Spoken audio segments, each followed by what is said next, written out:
এখন ফোন দিয়েছিলেন আমাকে? মেসেজ দিয়েছিলাম আমি আপনাকে।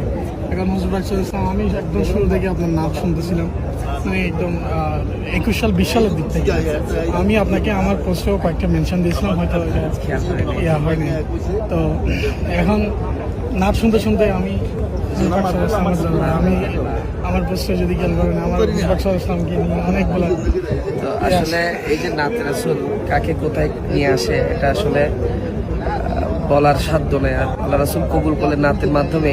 আসলে নাতের রাসূল একটা মাকবুল একটা ইবাদত, যেটা পড়ে পড়ে আমার ভাই শুনে শুনে, আমরা তো আলহামদুলিল্লাহ নাত রাসূল পড়ি, কিন্তু আমার ভাই আমাকে বলতেছে আমি বাসা থেকে বের হওয়ার আপনি ওই যে সময় মিম কাপড় দাও ওঠা জি, ওই জি, যে কালামটা জি। পড়লেন ওইটা পড়ার পরে আমার উনি নাতে রাসূলের শোনার পরে আল্লাহ রাসূল ওনাকে কবুল করেছেন।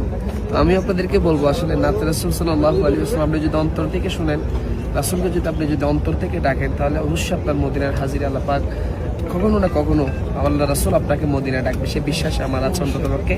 তার বাস্তব প্রমাণ হচ্ছে আজকে আমার ভাই। আমি আজকে আল্লাহ রাসূলের সুবুদের আগেরে উনি আছে। সুবহানাল্লাহ সুবহানাল্লাহ। সুতরাং আল্লাহ পাক যেন আমাদের সবাইকে একবার মদিনার হাজির নসিব করেন। আমি সবাইকে যেন মুহাব্বতের সাথে নাতে রাসূল পড়ার এবং শোনার তৌফিক দান করেন। আমিন। আসসালামু আলাইকুম ওয়া রাহমাতুল্লাহ।